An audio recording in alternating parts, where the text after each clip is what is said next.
खुलुमबाय आं रिंकु मनि नार्जारी बडलेण्ड इंखं टेलिभिजननि स्टुडिअनिफ्राय फोसावनो सिगांदों मोनसे गोजोनथाव खौरां।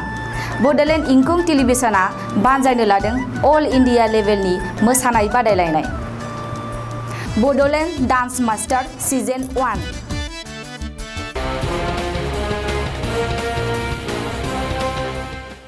खुलुमबाय बेयो बडलेण्ड इंखं टेलिभिजन।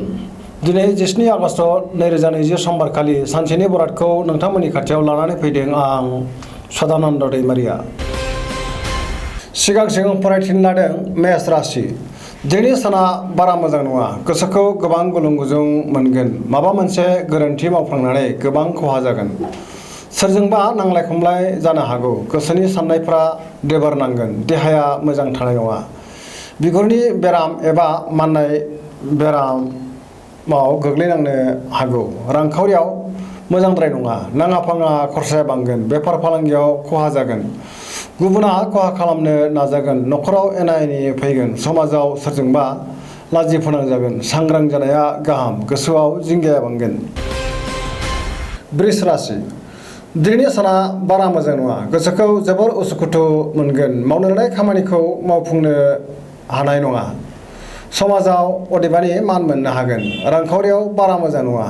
फालांगियाव खहा जागोन। न'खराव बिसि फिसायनि गेजेराव अनलायनाय फैगोन। देहाया मोजां थानाय नङा। जानाय लोंनायाव सांग्रां जानाया गाहाम। सेंग्रा सिख्लाफ्रा गोसोखौ लोरबां मोनगोन। गियाननि आंखाल नुजागोन। साननाया देबार नांगोन। अब्लाबो जिंगा थानाय नङा। मिथुन राशि। दिनैनि साना मोजां आरो गाज्रिनि गेजेरजों बाबेनलांगोन। गोसोनि साननायफोरा देबार नांगोन। गुबुनखौ मान होनो रोंनाय नङा। मावनो लानाय खामानियाव जेंना नुजाथिगोन। देहाया मोजां थागोन। अब्लाबो जानाय लोंनायाव सांग्रां जानाया गाहाम। रांखावरियाव मोजां। बेफार फालांगियाव मोजां मुलाम्फा मोननो हागोन। न'खराव अनलायनाय फैगोन। गोसोनि बोलोआ बांगोन। गुबुननि गोसोखौ बोनो हागोन। सोरनिबा सायाव जोबोर रागा जोंफ्लांनो हागौ। गोसोखौ हमथानाया गाहाम। कर्कट राशि।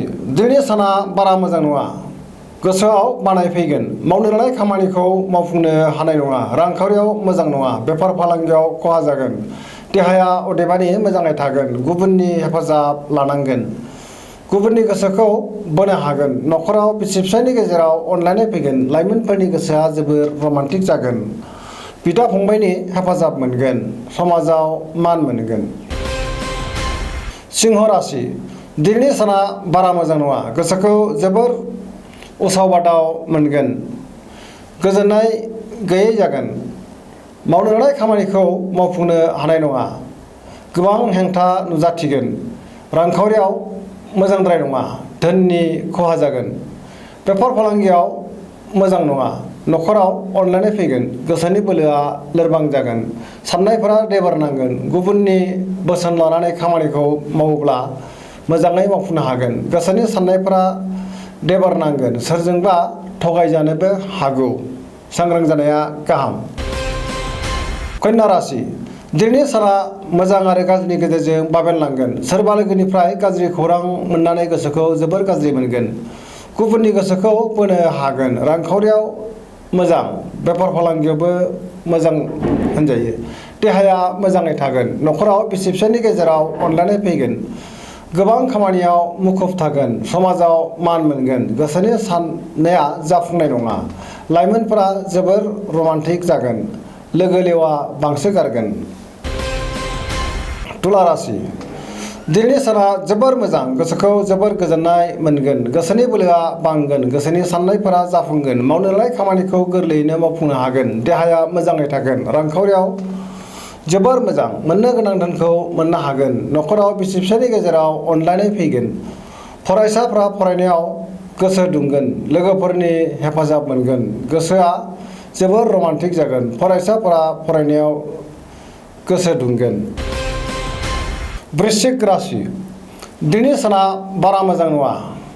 गोसोआव गोनो गोथो साननाय फैगोन। मावनो लानाय खामानिखौ थि समाव मावफुंनो हानाय नङा। गोसोनि साननाया देबार नांगोन। अदेबानि समाजाव मान मोनगोन। न'खराव अनलायनाय फैगोन। रांखावरियाव मोजांद्राय नङा। नाङा फाङा खरसाया बांगोन। बेफार फालांगियाव खहा जागोन। देहाया मोजां थानाय नङा। देहानि बबेबा मोनसे बाहागोआव जोखोम एबा दुखु मोननो हागौ। सांग्रां जानाया गाहाम। जानाय लोंनायाव सांग्रांथिनि गोनांथि जागोन। गुबुननि गोसोखौ बोनो हागोन। सोरबा लोगोआ लाजि फोनांनो नाजागोन। सेंग्रा सिख्लाफोरा गोसोखौ जोबोर रमान्टिक मोनगोन। सोरबाया मेगन साखोमागोन। धनु राशि दिनैनि साना जोबोर मोजां। गोसोखौ जोबोर गोजोननाय मोनगोन। गोसोआव मोजां साननाय फैगोन। मावनो लानाय खामानिखौ थि समाव मावफुंनो हागोन। गोसोनि साननाया जाफुंगोन। रांखावरियाव जोबोर मोजां। बेफार फालांगियावबो मोजां मुलाम्फा मोननो हागोन। समाजाव मान मोनगोन। देहाया मोजाङै थागोन। न'खराव अनलायनाय फैगोन। बिदा फंबायनिफ्राय हेफाजाब मोनगोन। लाइमोनफोरा गोसोखौ जोबोर रमान्टिक मोनगोन।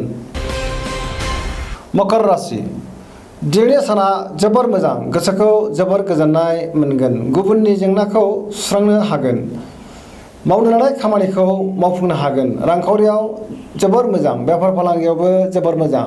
न'खराव अनलायनाय फैगोन। गोसोनि साननाया जाफुंगोन। गुबुना खहा खालामनो नाजायोब्लाबो खहा खालामनो हानाय नङा। कुम्भ राशि दिनैनि साना जोबोर मोजां। गोसोखौ जोबोर गोजोननाय मोनगोन। मावनो लानाय खामानिखौ थि समावनो गोरलैयैनो मावफुंनो हागोन। समाजाव मान मोनगोन। रांखावरियाव जोबोर मोजां। फालांगियावबो मोजां। देहाया मोजाङै थागोन। अब्लाबो जानाय लोंनायाव सांग्रां जानाया गाहाम। न'खराव अनलायनाय फैगोन। गुबुननि हेफाजाब मोननो हागोन। मीन राशि दिनैनि साना जोबोर मोजां। गोसोखौ जोबोर गोजोननाय मोनगोन। गोसोनि बोलोआ बांगोन। गोसोनि साननायफोरा जाफुंगोन। देहाया मोजाङै थागोन। रांखावरियाव जोबोर मोजां। बेफार फालांगियावबो जोबोर मोजां मुलाम्फा मोननो हागोन। न'खराव अनलायनाय फैगोन।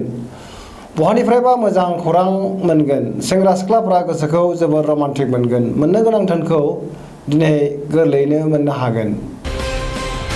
दिनैनि राशि फरायनाया एसेनोसै। जोबनायाव बेखौनो खावलायो जाहाथे नोंथांमोना सानफ्रामबो जोंनि बे बड'लेण्ड इंखं टेलिभिजनखौ नायबाय थायो आरो साबस्क्राइब खालामो। एसेनोसै। गोजोन्थों।